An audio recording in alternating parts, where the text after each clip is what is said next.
என்னடா இவன் யாருன்னே தெரியல, நம்மளை போட்டு இப்படி அடிக்கிறான்னு தான் நடிச்சிட்டு இருக்கிறா. நான் யாரும் தெரியுமாடா? நான் யாரும் தெரியுமா? லவ்வர்ரா, பூஜாவோட லவ்வர்ரா. காலேஜ்ல இருந்தே நான் அவளை லவ் பண்ணிட்டு இருக்கிறேன். என் கண்ணில் எம்ம மாதிரி வச்சு அவளை காப்பாத்திட்டு இருக்கிறேன். திடீர்னு நடுவில் வந்த நீ முற மாமன் சொன்னா எப்படி வலிக்கும்? அந்த வலி உனக்கு தெரிய வேணா? அதனால தான்டா உன்னை இப்படி போட்டு அடிக்கிறேன். சொந்தம்னா வீட்டோட வச்சுக்கணும். இனிமேல் நீ வெளியில எங்கேயாவது பூஜா கூட பேசுறதையோ பழகுறதையோ நான் பார்த்தா உன்னை நான் உயிரோட விட மாட்டேன். ஜாக்கிரதை.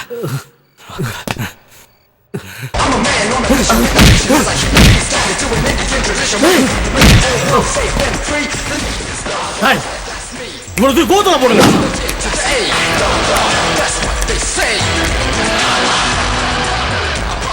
டென்ஷன் படுத்தான், டென்ஷன் படுத்திட்டான். விடக்கூடாது, விடக்கூடாது, விடக்கூடாது, விடக்கூடாது.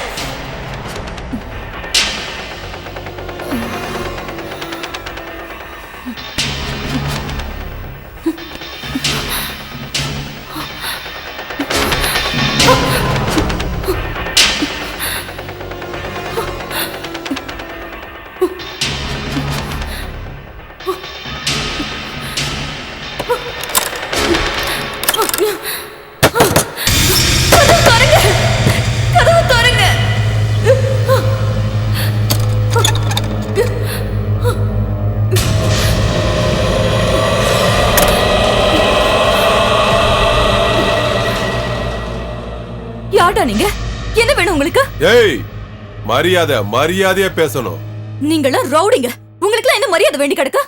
வேணா, எங்க கோவத்தை கிளறாத. என்ன ஏன் கடத்திட்டு வந்திருக்கீங்க? என்ன வேணும் உங்களுக்கு? சொல்லுங்க. ஏய், என்ன நீ ஸ்கூல் வாத்தியார் மாதிரி கேள்வி மேல கேள்வி கேட்டுட்டு இருக்க? படிக்கிற காலத்திலே வாத்தியார் கேள்வி கேட்டாருங்கிறதுக்காக நாங்க பள்ளிக்கூடவே போனதில்ல.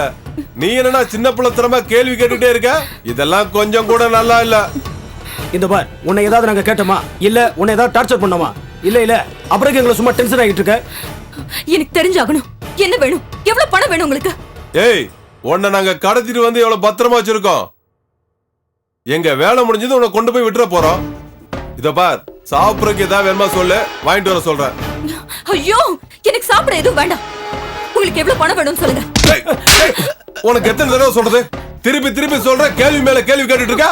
தூக்கி போட்டு மிதிச்சிருவோம், பாத்துக்க. இந்த பார், உன்னால எனக்கு அடி விழுகுது. ஒழுங்கு மரியாதை போய் உட்காரு, இல்ல எங்க வேலையை நாங்க காமிச்சிருவோம்.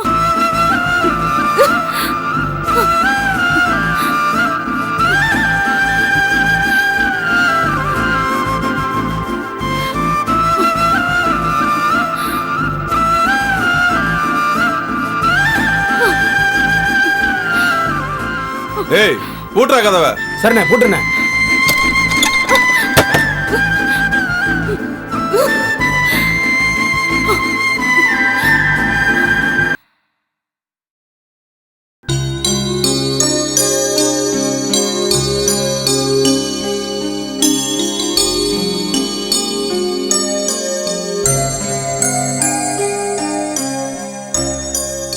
வாசுகி, என்ன வீட்டுல ஒருத்தரையும் காணோம்? எல்லாரும் எங்க போயிருக்காங்க? பிரியா அவ ஃப்ரெண்டு வீட்டுக்கு போறேன்னு சாயந்தரமா கிளம்பி போனா அத்தை. இன்னும் ஆளை காணோம். வினோத் எங்கேயோ காலையில அவசரமா போனா, அவனே இன்னும் காணோம். அவன் ஆட் ஏஜென்சிக்கு இல்ல அத்தை போயிருக்கான். அவனும் எப்ப வருவான்னு தெரியல.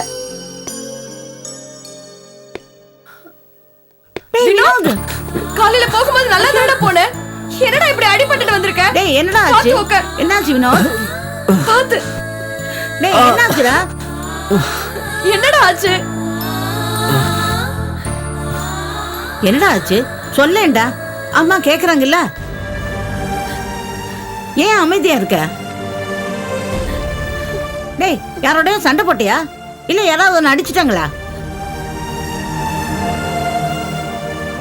நீ அமைதியா இருக்கிறத பார்த்தா எனக்கு ரொம்ப பயமா இருக்குடா. எனக்கு என்னமோ சந்தேகமா தான் இருக்கு. ஒன்றும் இல்லைம்மா, சின்ன ஆக்சிடென்ட் ஆயிடுச்சு. அந்த கொலகார குடும்பம் தான் ஏதோ பண்ணிருக்காங்க. இருக்கும் இருக்கும். அவங்களுக்கு என்ன இதெல்லாம் புதுசா? ஏற்கனவே அவங்க இதெல்லாம் பண்ணிருக்காங்கல்ல. வாசுகி, அவங்கள சும்மா விடக்கூடாது, ஏதாவது பண்ணணும். ஐயோ பாட்டி, நீங்க நினைக்கிற மாதிரி எல்லாம் ஒன்றும் நடக்கல. நான் தான் வண்டி ஓட்டிட்டு போய் கீழே விழுந்துட்டேன். நீங்க தப்பா யோசிக்காதீங்க. சரி வாடா, மருந்து வச்சு விடுறேன். எப்பவும் வேகமா போகாதேன்னு சொன்னா எல்லா இடத்துலயும் வேகம்தான். மெதுவா போன்னு சொன்னா கேட்க மாட்டேங்கிற. பெரியவங்க சொல்றத கேட்டு நடந்தா இப்படி எல்லாம் ஆகுமா? சரி வா, எழுந்து வா, பாத்து வா. பாத்துடா.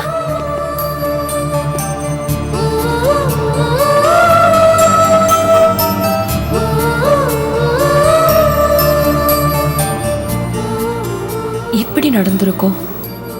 அத்தை சொல்ற மாதிரி அவங்க ஏதாவது பண்ணிருப்பாங்களா? இல்ல இவன் சொன்ன மாதிரி எங்கேயாவது ஆக்சிடென்ட் ஆயிருக்குமா?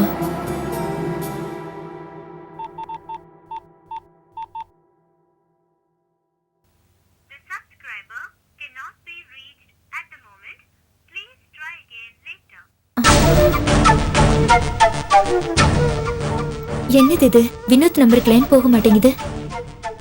எங்க போயிருப்பா? ஒரு ஃபோன் கூட பண்ணல. வெளியூருக்கு எங்கேயாவது போயிட்டானா? லேண்ட்லைனுக்கு பண்ணா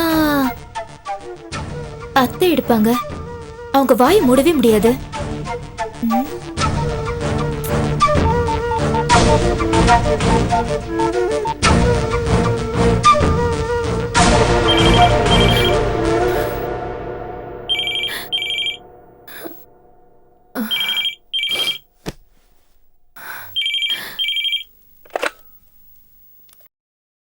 ஹலோ அத்தை, நான் பூஜா பேசுறேன். வினோத் இல்லையா? அவன் இருந்தா என்ன, இல்லனா என்னடி? உனக்குலாம் எத்தனை தடவை சொல்றது?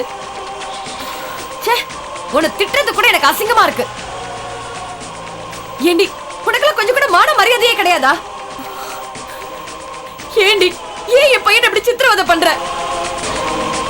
உங்க அப்பா என்ன உன்னை ஊர்மையை விட்டுட்டானா? அத்தை, அப்படி எல்லாம் தப்பா பேசாதீங்க.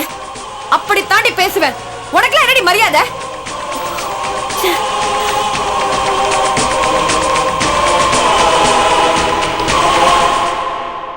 Cheers.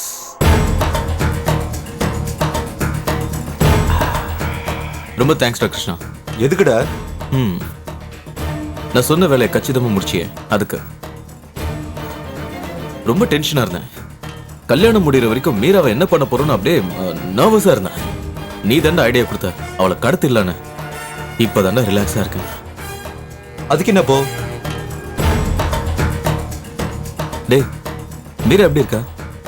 அவளை கடத்தினாலுங்க மீராவை பத்திரமா பாத்துக்கிறாங்களா? கொஞ்ச நேரத்துக்கு முன்னாடி கூட கால் பண்ணாங்க. அதை பத்தி நீ கவலைப்படாத, எல்லாத்தையும் நான் பாத்துக்கிறேன். அதுக்கு இல்லடா, சாந்தி கழுத்துல தாலி கட்டுற வரைக்கும் மீராவை பத்திரமா பாத்துக்கணும். அப்புறம் ரொம்ப முக்கியமான விஷயம், நான் தான் மீராவை கடத்தினங்கிற விஷயம் அவளுக்கு தெரியவே கூடாது.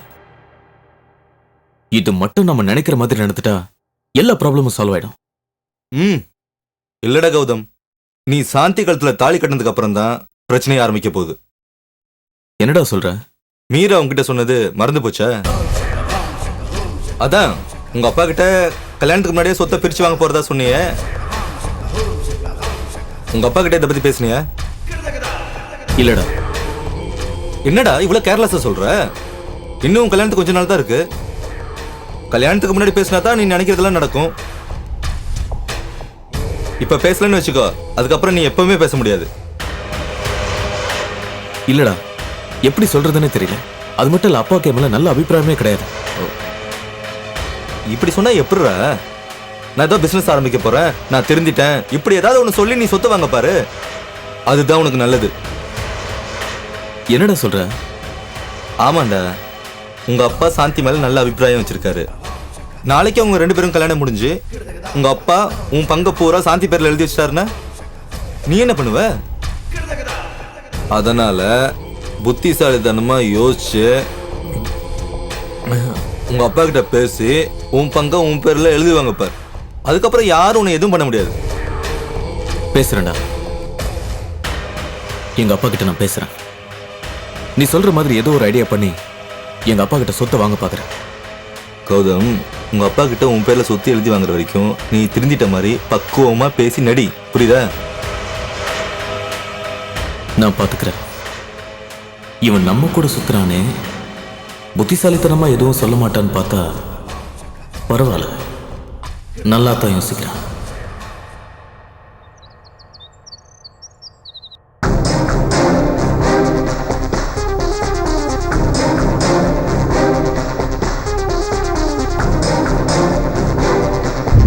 நீங்க அவசரப்பட்டு அந்த கேவலமான குடும்பத்துல பொண்ணு எடுக்க வேண்டாமேன்னு சொல்றேன். கொடுத்த வாக்கா குடும்ப கௌரவமான்னு நீங்களே முடிவு பண்ணிக்கோங்க. கௌதம் ஏன் இப்படி கீழ்த்தரமா நடந்துக்கிறான்? யாரையோ வச்சு ஃபோன் பண்ணி ஏன் இப்படி சீப்பா பிஹேவ் பண்றான்? வரட்டும் அவன்.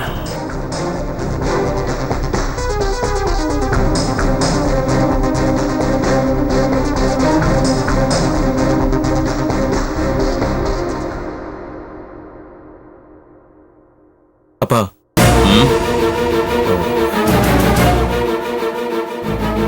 நான் உங்ககிட்ட கொஞ்சம் பேசணும். நானும் உங்ககிட்ட பேசுறதுக்காக தான் வெயிட் பண்ணிக்கிட்டு இருக்கேன். நீயே வந்துட்ட.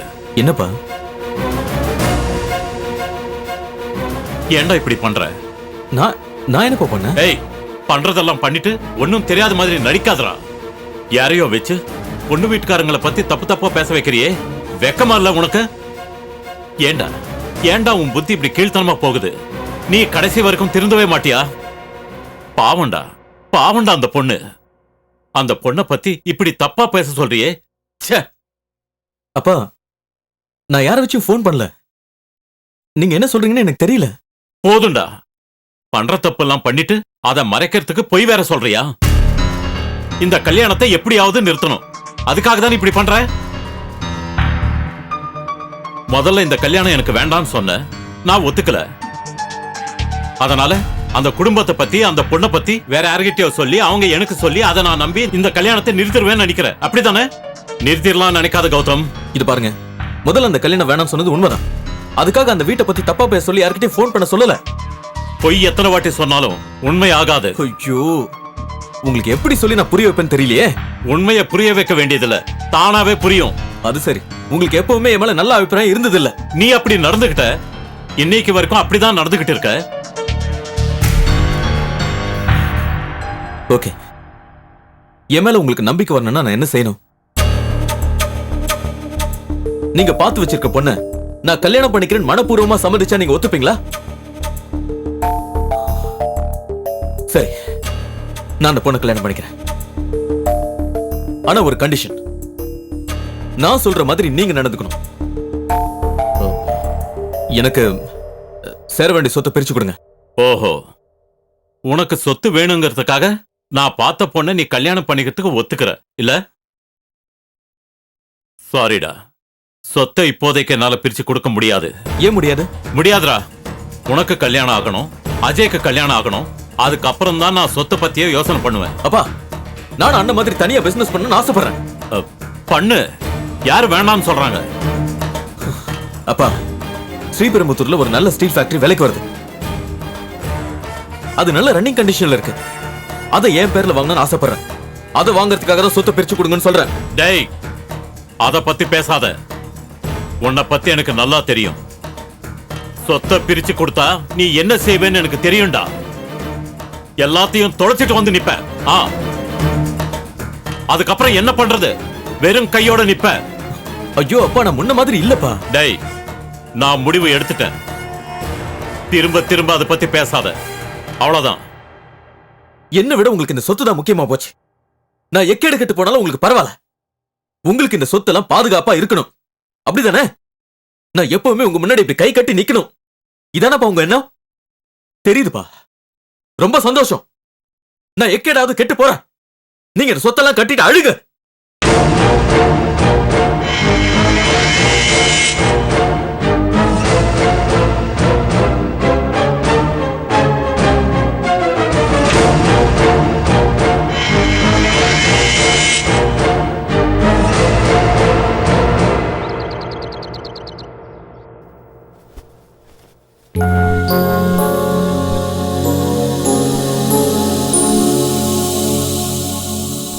அம்மா அம்மா அம்மா அடடே அம்மா வாம்மா வா கவிதா வா நல்லா இருக்கியா உள்ள வா வா வந்து உட்கார் ஏதாவது சாப்பிடுறியா ஏம்மா ஏன் கண் கலங்குற நீ சாப்பிட்டியான்னு கேக்குறதுக்கு கூட அங்க ஒரு நாதியும் இல்லம்மா. என் புருஷன், மாமனார், மாமியார் எல்லாரும் ஒரே மாதிரி தாம்மா இருக்காங்க. அவங்க என்ன சொத்துக்காக தாம்மா கல்யாணம் பண்ணிக்கிட்டாங்க. அவங்க எப்ப பார்த்தாலும் நம்ம சொத்து மேலதாம்மா குறியாவே இருக்காங்க. அவங்களுக்கு என்ன பத்தியும் என் வயித்துல வளர்ற குழந்தைய பத்தியும் எந்த விதமான அக்கறையுமே இல்லம்மா. என்னம்மா பண்றது? பொண்ணா பிறந்துட்டமே, எல்லா கஷ்டத்தையும் அனுபவிச்சுதாம்மா ஆகணும். நானும் எவ்வளவுதாம்மா பொறுத்து போகிறது? என்னால முடியலம்மா. அவங்க என்ன பண்ற சித்திரவதையில பாவம் என் வயித்துல வளர்ற குழந்தையும் தண்டனை அனுபவிக்குதுமா. கவிதா, ரொம்ப நாள் கழிச்சு இப்பதாம்மா உண்டாயிருக்க. இந்த மாதிரி நேரத்துல இவ்வளவு விரக்தியா பேசக்கூடாதுமா. அது உனக்கும் நல்லதில்ல, உன் வயித்துல வளர்ற குழந்தைக்கு நல்லதில்லம்மா. போமா, இப்ப நான் இருக்கிற நிலைமையில எனக்கு இதெல்லாம் ஒரு கேடாமா? இது வேற பிறந்து என்னென்ன கொடுமை எல்லாம் அனுபவிக்க போகுதோ. அப்படியெல்லாம் பேசாதம்மா. நானும் உங்க அப்பா கிட்ட எவ்வளவோ எடுத்து சொன்னேம்மா, அவர் தாம்மா கேட்கல. பிடிவாதமா அந்த வீட்டுலதான் கட்டி கொடுப்பேன்னாரு. உன் வாழ்க்கை இப்படி பண்ணிட்டாருமா. என்ன நடந்தாலும் நீதாம்மா அனுசரிச்சு போகணும். அவங்க என்ன பேசினாலும் நீ கொஞ்சம் வளைஞ்சு கொடுத்தே போமா. என்னால முடிஞ்ச வரைக்கும் நான் பொறுத்து போறேம்மா. இன்னும் எவ்வளவு காலத்துக்கு தான் நான் இப்படியே இருப்பேன்னு எனக்கு தெரியலம்மா. கவிதா, நான் அம்மா சொல்றேன் இல்லம்மா, வயிற்று புள்ளக்காரி இப்படி அழுதுகிட்டே இருந்தா குழந்தைக்கு ஆகாது, உனக்கும் ஆகாதுமா. கண்ணை தொடச்சுக்க. சுப்பலட்சுமி, உங்க அப்பா வராரு போல இருக்கு. அவர் எதற்க கண்ணை கசிக்கிட்டு இருக்காத. என்ன சுப்பலட்சுமி, சுப்பலட்சுமி. என்னங்க? அடடே, கவிதாவா? என்னம்மா அப்பா, வீட்டுல உன் புருஷன், மாமனார், மாமியார் எல்லாம் நல்லா இருக்காங்களா? அப்புறம் மாயாண்டி ஏதாவது சொல்லி அனுப்பிச்சானா? ஏன்பா என்ன பத்தி ஒரு வார்த்தை கூட கேட்க மாட்டீங்களா? உனக்கு என்னம்மா, அவங்க தான் உன்னை வசதியா வச்சிருக்காங்களே, அப்புறம் என்ன? அது மட்டும் இருந்தா போதுமாப்பா? வேற என்ன வேணுங்கிற? அப்பா, அவங்க கிட்ட நல்ல குணம் இல்லையேப்பா. எதை வச்சு அப்படி சொல்ற? அவங்க எப்பவுமே சொத்து சொத்துன்னு தானப்பா கேட்டுட்டு இருக்காங்க. போத கவிதா, நீ அந்த வீட்டு ஆட்களை புரிஞ்சு வச்சுக்கிட்டது அவ்வளவுதான். அவங்கள பத்தி எனக்கு நல்லா தெரியும்.